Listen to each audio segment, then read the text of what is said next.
नमस्कार सबैजनामा। आज हामी अर्को भिडियो लिएर आएका छौँ। आजको भिडियोको टपिक रहेको छन् स्थानीय सरकारी सेवा गठन तथा सञ्चालन ऐन 2080 सम्बन्धी सामान्य जानकारी। त्यसैगरी क्वेशन नम्बर 1 मा के रहेको छ भने तपाईहरुलाई भिडियो राम्रो लागेमा तपाईहरु यदि च्यानलमा नयाँ हुनुहुन्छ भने कृपया च्यानललाई सब्स्क्राइब गर्न नबिर्सनु होला। तपाईहरुलाई भिडियो कस्तो लाग्यो भनेर कमेन्ट गर्नु होला। कतिको इफेक्टिभ रहेछ भने। त्यसैगरी अब क्वेशन हेरौं। क्वेशन नम्बर 1 मा रहेको छन्। क्वेशन नम्बर 1 मा के रहेछन् भने स्थानीय सरकारी सेवा गठन र सञ्चालन ऐन 2080 कहिले राजपत्रमा प्रकाशित भएको हो भन्ने डेट सोधेको रहेछन्। यो ऐन कहिले राजपत्रमा प्रकाशित भएको छ भन्ने कुरा ऐन सोधेको डेट सोधेको रहेछन् यो ऐन। त्यसैगरी यहाँ अप्सन ए मा रहेको छन् 2080 साल माघ 15 गते, 2080 साल पौष 29 गते, 2079 साल फागुन 10 गते, 2081 साल वैशाख 1 गते। यो ऐन राजपत्रमा प्रकाशित गरेको मिति भनेको 2080 साल पौष 29 गते हो। त्यही भएर option number B is correct. त्यसैगरी अर्को क्वेशन रहेको छन् क्वेशन नम्बर 2। क्वेशन नम्बर 2 मा के रहेको छ भने स्थानीय सरकारी सेवा ऐनमा जम्मा कतिवटा दफा छन् भन्ने कुरा सोधिरहेछन्। यो ऐन भित्र जम्मा कतिवटा दफाहरू छन् भन्ने कुरा सोधिरहेछन्। 140 वटा छ कि 154 वटा छ कि 160 छ कि 132 छ। यो भनेको यो ऐन भित्र जम्मा दफा भनेको 154 वटा छन्। त्यही भएर अप्सन नम्बर बी मा 154 रहेको छन्। त्यही भएर option number B is correct. त्यसैगरी अर्को क्वेशन रहेछ क्वेशन नम्बर 3 मा तह र पदनाम सम्बन्धी व्यवस्था भनेको कुन दफामा छ। यो तह र पदनाम भन्ने सम्बन्धित या यो तह र पदनाम सम्बन्धी कुन दफामा उल्लेख गरेको छ भनेर सोधेको रहेछन्। दफा नम्बर 4 मा हो कि दफा नम्बर 8 मा हो कि दफा नम्बर 132 मा हो कि दफा नम्बर 42 मा हो। यो भनेको तह र पदनाम सम्बन्धी व्यवस्था भनेको दफा नम्बर 4 मा उल्लेख गरेको रहेछन्। तपाईहरुलाई थाहा छैन भने मैले यसको theory person video already upload गरिसकेका छौं 1 विक एगो लगभग। त्यही भएर तपाईहरु म डिस्क्रिप्सनमा पनि लिंक राखिदिन्छु यो भिडियोको थ्योरी पर्सनको। तपाईहरु थ्योरी पनि हेर्न सक्नुहुन्छ यदि तपाईहरुले यसरी बुझ्न सक्नुहुन्न भने। त्यसैगरी अर्को क्वेशन रहेको छन् क्वेशन नम्बर 4 मा। क्वेशन नम्बर 4 मा के रहेको छन् भने अवकाश उपदान र निवृत्ति भरण सम्बन्धी व्यवस्था कुन परिषदमा छ भन्ने कुरा सोधिरहेछन्। यो अवकाश उपदान निवृत्ति भरण भन्ने सम्बन्धी व्यवस्थाहरू कुन परिषदमा उल्लेख गरेको रहेछन् भन्ने कुरा सोधिरहेछन्। 5 मा हो कि 7 मा हो कि 10 मा हो कि 14 मा हो। यो भनेको परिषद नम्बर 7 मा हो उल्लेख गरेको। त्यही भएर option number B is correct परिषद 7। त्यसैगरी अर्को क्वेशन रहेको क्वेशन नम्बर 5 मा चाड पर्व खर्च व्यवस्था के हो भनेर कुरा सोधिरहेछन्। चाड पर्व खर्चको व्यवस्था के हो भनेर सोधिरहेछन्। 1-2 महिनाको तलब हो कि 1 महिनाको तलब हो कि आधा महिनाको तलब हो कि कुनै तलब छुट छैन भन्ने कुरा यहाँ उल्लेख गरिरहेछन् अप्सन डी मा। यो भनेको चाड पर्व खर्च भनेको वर्षको 1 महिनाको तलब पाइन्छ कि चाड पर्व खर्चमा। त्यही भएर option number A is correct. 1 महिनाको तलब पाउने गर्छन्। जस्तै हाम्रो कर्मचारीहरूले दशैंमा तलब पाउने हो भने त्यही भनेको वर्षभरिको चाड पर्व खर्च दशैंमा पाउने हो 1 महिनाको तलब त्यही हो। त्यसैगरी अर्को भनेको क्वेशन नम्बर 6 मा महिलालाई स्थानीय सरकारी सेवामा कति प्रतिशत सिट छुट्याएको छ भन्ने कुरा सोधिरहेछन्। यो स्थानीय सरकारी सेवामा महिलाको हकमा कति प्रतिशत सिट छुट्याएको छ भन्ने कुरा सोधिरहेछन्। 25% हो कि 25% हो कि 30% हो कि 33% हो कि 40%। महिलालाई भनेको स्थानीय सरकारी सेवामा 33% सिट छुट्याएको रहेछन्। त्यही भएर option number C is correct. त्यसैगरी अर्को क्वेशन रहेको क्वेशन नम्बर 7 मा स्थानीय सरकारी सेवाको पद रिक्त भएमा विवरण कति दिनभित्र सम्बन्धित स्थानीय तहले प्रदेश लोकसेवा आयोग र मन्त्री मन्त्रालयमा दिनुपर्छ भन्ने कुरा सोधिरहेछन्। यो भनेको के भन्दो रहेछ भने कुनै ठाउँमा पद रिक्त भयो भने त्यो पद रिक्त भएको ठाउँले या त्यो ठाउँको कर्मचारीले कति समयभित्र स्थानीय तहले कति समयभित्र कति दिनभित्र प्रदेश लोक सेवा आयोग र मन्त्रालयलाई जानकारी दिनुपर्छ भन्ने कुरा यहाँ सोधिरहेछन् क्वेसनमा। यो भनेको 15 दिन हो कि 30 दिन हो कि 45 दिन हो कि 60 दिन, यो भनेको 30 दिनभित्र दिनुपर्छ भन्ने कुरा छन् यो एन भित्र। त्यही भएर अप्सन नम्बर बी 30 दिन इज करेक्ट। त्यसै गरी अर्को क्वेसन रहेको क्वेसन नम्बर 8 मा नियुक्ति भएपछि कति दिनभित्र निजामती किताबखानामा व्यक्तिगत विवरण पठाउनु पर्छ भन्ने कुरा सोधिरहेछन्। नियुक्ति पछि कति दिनभित्र निजामती किताबखानामा व्यक्तिगत विवरण पठाउनु पर्ने भन्ने कुरा सोधिरहेछन्। 15 दिन हो कि 30 दिन हो कि 45 दिन हो कि 60 दिन हो, यो भनेको 30 दिनभित्र, यो पनि 30 दिनभित्र हो। नियुक्ति भएपछि 30 दिनभित्र निजामती कर्मचारीले निजामती किताबखानामा व्यक्तिगत विवरण पठाउनु पर्छ भन्ने कुरा यो एन भित्र भनिरहेछन्, त्यही भएर भनेको छन्। त्यही भएर अप्सन नम्बर बी इज 30 दिन इज करेक्ट। त्यसै गरी क्वेसन रहेछ क्वेसन नम्बर 9 मा। क्वेसन नम्बर 9 मा के रहेछ भने कार्य सम्पादन मूल्याङ्कन बापत कति अंक दिने व्यवस्था गरिएको छ? 20 अंक हो कि 30 अंक हो कि 40 अंक हो कि 50 अंक? यो भनेको कार्य सम्पादन मूल्याङ्कन बापत कति अंक दिने व्यवस्था छ। यदि कार्य सम्पादन मूल्याङ्कन भनेको जम्मा पाउने अंक भनेको यो कार्य सम्पादनले गर्दा 40 अंक हो। त्यही भएर option number C is correct. त्यसै गरी अर्को क्वेसन हो क्वेसन नम्बर 10 मा छैठौं तर मुनिका पदहरूको बडवा समितिको अध्यक्ष को हुन् भन्ने व्यवस्था छ। लोकसेवा आयोगको अध्यक्ष हो कि प्रदेश लोकसेवा आयोगका सदस्य जसलाई अध्यक्षले तोकिन्छ कि सम्बन्धित स्थानीय तह प्रमुख हो कि मन्त्रालयका प्रमुख या मन्त्रालयका सचिव हुन्। यो भनेको छैठौं तह र मुनिको पदहरूको लागि प्रदेश लोकसेवा आयोगले सदस्य जसलाई अध्यक्षले तोक्छ भने ती मान्छे हो। त्यही भएर अप्सन नम्बर बी प्रदेश लोकसेवा आयोगका सदस्य जसलाई अध्यक्षले तोक्छन् भन्ने कुरा छन्। लोकसेवा आयोग प्रदेश लोकसेवा आयोगको अध्यक्षले जुन सदस्यलाई त्यो भित्रको सदस्यलाई अध्यक्ष बनाउन सकिन्छ भन्ने कुरा यहाँ स्पष्टीकरण गरिएको छ 10 नम्बरमा। त्यसै गरी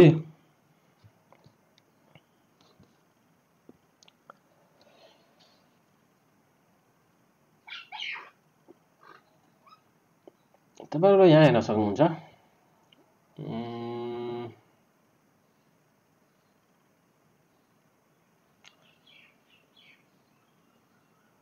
यहाँ अधिकृत छैठौं तह सोभन्दा मुनि तहका लागि पदको लागि बडवा समितिको अध्यक्षमा प्रदेश लोकसेवा आयोगले अध्यक्षले तोकेको प्रदेश लोकसेवा आयोगका सदस्य भने रहने व्यवस्था गरिएको छ। यदि त्यो 7 वा 7 भन्दा माथिको भयो भने प्रदेश लोकसेवा आयोगको अध्यक्ष नै रहने व्यवस्था गरिएको छ। यदि 7 वा 7 भन्दा माथिको पदहरूको लागि बडवा समिति बनायो भने समितिको गठन भयो भने त्यो भनेको प्रदेश लोकसेवा आयोगको अध्यक्ष नै त्यो समितिको अध्यक्ष पनि हुने व्यवस्था गरिएको छ। तर छैठौं या त्यो भन्दा मुनिको पदहरूको लागि प्रदेश लोकसेवा आयोगको अध्यक्षले त्यो भित्र प्रदेश लोकसेवाको सदस्यलाई चुज गरेर उलाई त्यो समितिको अध्यक्ष बनाउने गरिन्छ भन्ने प्रोसेस रहेको छन्। त्यसै गरी अरु क्वेशन छन् 11 नम्बरमा कोशी प्रदेशले कतिवटा स्थानीय सरकारी सेवा गठन गर्ने प्रावधान गरेको छ? 6 वटा कि 7 वटा कि 8 वटा कि 9 वटा? यो भनेको कोशी प्रदेशले 8 वटा कम्तीमा 8 वटा भनेर भनिरहेछन्, तोकेको छन्। कोशी प्रदेशले कतिवटा स्थानीय सरकारी सेवा गठन गरेको रहेछन् भने 8 वटा जति गरेको रहेछन्। यहाँ हेर्न सक्नुहुन्छ यहाँ कोशी प्रदेशले आफ्नो स्थानीय तहमा आवश्यकता अनुसार 8 वटा सरकारी सेवा गठन गर्न प्रबन्ध छन्। यति स्थानीय सेवा यो सबै 8 वटा सेवाहरू गर्ने प्रबन्ध गरेको रहेछन्। त्यही भएर त्यहाँ 8। त्यसै गरी अर्को क्वेशन रहेछन् क्वेशन नम्बर 12 मा विभागीय सजायका कति प्रकार छन्? 1 2 3 4। यो भनेको 2 प्रकारको रहेछन्। सजाय भनेको दुई प्रकारको रहेछन्, सामान्य सजाय र विशेष सजाय। त्यसैगरी अर्को रहेछन् क्वेशन नम्बर 13 मा विभागीय, तपाईहरुले त्यो मैले भिडियो हालिसकेको छु, त्यहीमा हेर्नु होला है। अब यहाँ सबै हेर्न मिल्दैन, भिडियो धेरै ठुलो हुने गर्छ, त्यही भएर तपाईहरु त्यही हेर्न सक्नुहुन्छ। मैले भिडियो अपलोड गरिसकेको छु, त्यहाँबाट तपाईहरुले हेर्न सक्नुहुन्छ। अब अर्को क्वेशन रहेछन् विभागीय सजाय गर्दा कर्मचारीलाई के दिने व्यवस्था गरिएको छ, के व्यवस्था छ भनेको कुनै अवसर नदिने, सफाई पेश गर्ने मौका दिने, तुरन्त बर्खास्त गर्ने, तलब कटौती गर्ने। यो भनेको यदि विभागीय सजाय भयो भने कर्मचारीलाई सफाई दिने मौका दिनुपर्छ कि, त्यही भएर अप्सन नम्बर बी सफाई पेश गर्ने मौका दिने भनेर व्यवस्था गरिएको छन्। त्यसैगरी यो option number B is correct. त्यसैगरी नेक्स्ट क्वेशन रहेको छ क्वेशन नम्बर 14 मा खुला प्रतियोगितात्मक परीक्षाद्वारा पूर्ति हुने पद मध्ये कति प्रतिशत पद छुट्याउने व्यवस्था गरिएको छ भनेर यहाँ क्वेशन नम्बर सोधेको रहेछन्। यो भनेको 45% हो, त्यही भएर option number B is correct.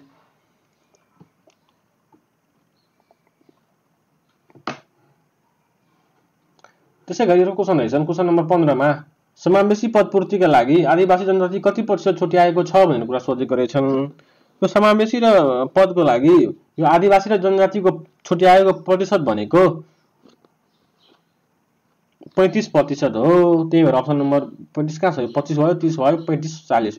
Option number C is correct, 35%। त्यसैगरी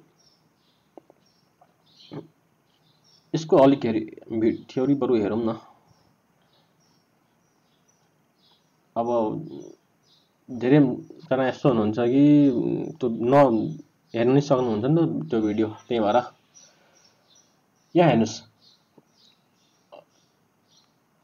आदिवासी जनजाति 35% हो, महिलाको 33%, दलितको 6%, आर्थिक रूपले विपन्न खास आर्य 6%, थारू 6%, मधेसी 5%, मुस्लिम 5%, अपाङ 4%।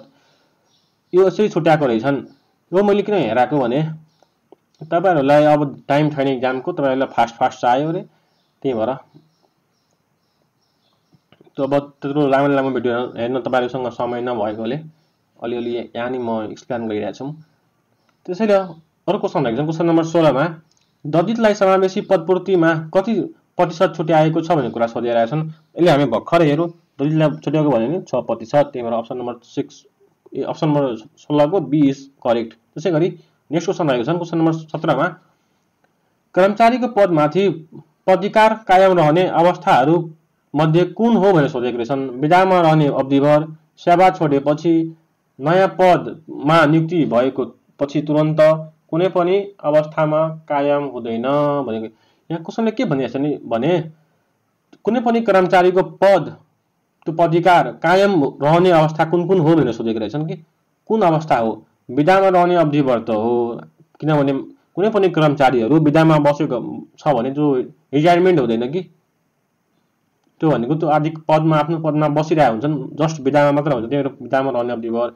सेवा छोडेपछि त हुँदैन, नयाँ पद नियुक्ति भएपछि पनि हुँदैन, कुनै पनि अवस्थामा कायम हुँदैन। त्यही भएर विधामा रहेको अवधिभर के हुने हो भने त्यो पदमाथि त्यो पदाधिकारको कर्मचारीको पदाधिकार रहनेछ भन्ने अवस्था यही हो, विधामा रहने अवधिभर। त्यही भएर option number A is correct. त्यसैगरी नेक्स्ट क्वेशन रहेको छन् स्थानीय सरकार सेवा गठन सञ्चालन ऐन 2080 अनुसार स्थानीय तहले गठन गर्न सक्ने सेवाहरू मध्ये कुन सेवा समावेश छैन भन्ने कुरा सोधिरहेछन्।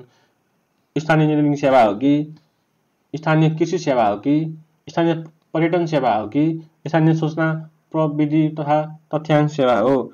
यो कुराहरू मैले नि अघि 8 वटा हेराइसकेको थिएँ। त्योमा के थिएन भने यो 18 नम्बरको यो पर्यटन सेवा थिएन, यो के थियो स्थानीय पर्यटन सेवा त्योमा पर्दैन। त्यही भएर C number option is correct. यहाँ छैन, समावेश छैन भन्ने कुरा सोधिरहेछन्, त्यही भएर option number C is correct. त्यसैगरी नेक्स्ट क्वेशनमा हेरौँ। अर्को क्वेशन रहेको छन् क्वेशन नम्बर 19 मा विभागीय सजाय अन्तर्गत सामान्य सजायमा कुन सजाय समावेश छ, सेवाबाट बर्खास्त गर्ने कि, नसिहत दिने कि, सेवाबाट हटाउने कि कुनै सजाय छैन। यहाँ के भनिरहेछ भने विभागीय सजाय अन्तर्गत सामान्य सजायमा कुन सजाय समावेश छ भनेर कुरा सोधिरहेछन्। यो भनेको नसिहत दिने भन्ने अप्सन हुन्छन्, अप्सन नम्बर बी नसिहत दिने।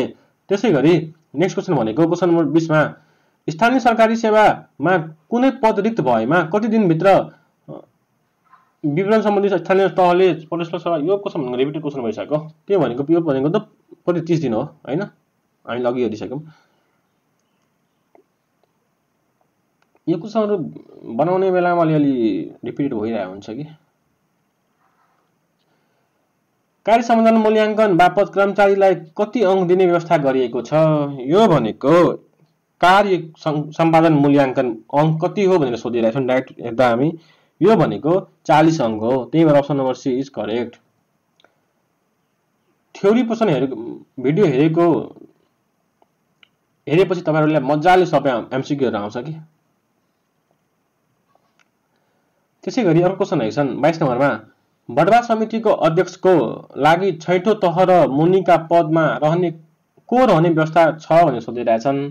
बडवा समितिको अध्यक्षको लागि छैठौं तह वा मुनि पदमा रहने व्यवस्था छ भने प्रदेश लोकसभा आयोगको अध्यक्ष हो कि प्रदेश लोकसभा आयोगको सदस्य जसलाई अध्यक्षले तोकिन्छ कि स्थानीय तहका प्रमुख हो कि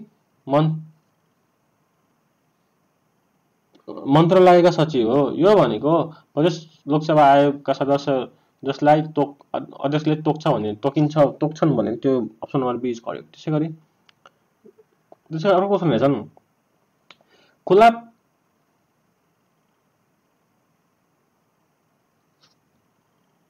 के साह्रो रिपिट भएको। खुला प्रतियोगितात्मक परीक्षा द्वारा पदपूर्ति हुने पदमध्ये कति प्रतिशत छुट्याएको समावेश गर्ने 42% हो। हामीले अघि नै हेरिसक्यौँ।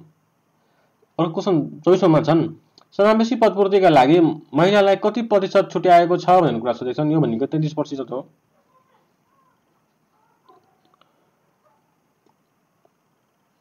स्थानीय सरकारी सेवा कर्मचारीले आफ्नो पदमाथि अधिकार कायम राख्न सक्ने अवस्था कुन हो? विधामा रहने अवधि भर, निलम्बन अवधि भर, सेवा छोडेपछि रिपिट भएको। ओके ल यहाँ लेख्छ तलब भत्ता सम्बन्धी व्यवस्था एन को कुन दफामा उल्लेख गरेको छ भनेर सोधेको रहेछन्। यो भनेको दफा नम्बर 4 मा हो कि 8 मा हो कि 42 मा हो कि 132 मा? यो भनेको दफा नम्बर 42 मा हो। तलब भत्ता सम्बन्धी व्यवस्था गरेको रहेछन् दफा नम्बर 42 मा। त्यही भएर option number C is correct. त्यसैगरी अर्को क्वेसन हेर्छौँ क्वेसन नम्बर 27 मा योगदान सम्बन्धी व्यवस्था कुन एन अनुसार हुनेछ? निजामती सेवा एन 2049 अनुसार कि निजामती सेवा एन 2079 अनुसार कि स्थानीय सेवा एन 2080 अनुसार कि कर्मचारी सेवा एन 2048 अनुसार? यो भनेको निजामती सेवा एन 2049 अनुसार हुनेछ। त्यही भएर option number A is correct. त्यसैगरी नेक्स्ट क्वेसन देख्छन् 28 नम्बरमा विभागीय सजाय अन्तर्गत विशेष सजायमा कुन सजाय पर्दछ? तलब वृद्धि रोका गर्ने कि सेवाबाट हटाउने कि बटवारा रोका गर्ने कि कुनै पनि सजाय छैन भने यहाँ गर्दैछन्। यो भनेको सेवाबाट हटाउने सजाय भनेको विभागीय सजायको अन्तर्गत विशेष सजाय पर्नेछ। त्यसैगरी नेक्स्ट क्वेसन हेर्छन् क्वेसन नम्बर 29 मा स्थानीय सरकारी सेवा गठन संचालन ऐन 2080 अनुसार स्थानीय तहले गठन गर्न सक्ने सेवाहरू मध्ये कुन सेवा समावेश छ? पर्यटन कि कानुन सेवा कि यातायात सेवा कि वित्तीय? यो भनेको कानुन सेवा, स्थानीय कानुन सेवा समावेश गरेको छ। त्यसैगरी नेक्स्ट क्वेसन हेर्छन् 30 नम्बरमा ऐन अनुसार स्थानीय सरकारी सेवाको तलब भत्ता व्यवस्था कुन दफामा छन्? यो भनेको दफा 42 मा रहेको छन्। त्यसैगरी अर्को क्वेसन हेर्छन् स्थानीय सरकारी सेवा कुनै पदरिक्त भएमा सबै विमुक्ति मित्र सम्बन्धी पदसम्म अन्तर दिनुपर्छ भनेको त्यसको सरी फर रिपिटेसन। कार्य सम्पादन मूल्याङ्कन बापत कर्मचारीलाई कति अंक दिने व्यवस्था गरिएको छ? यो पनि रिपिट भयो।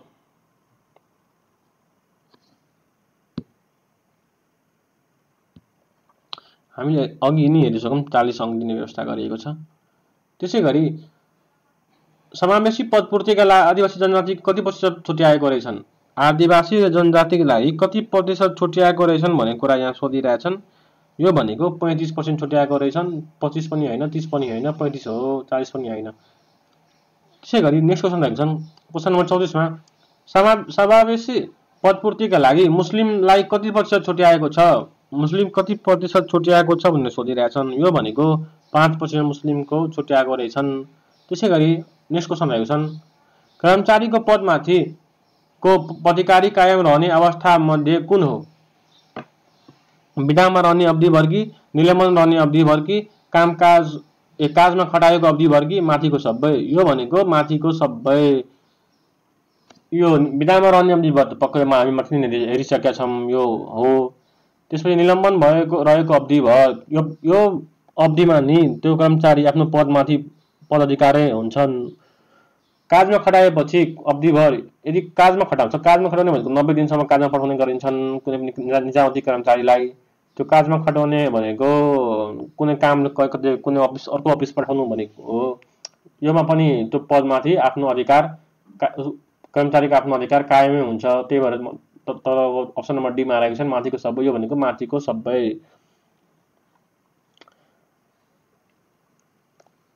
ल आजको लागि यतिकै राखौँ।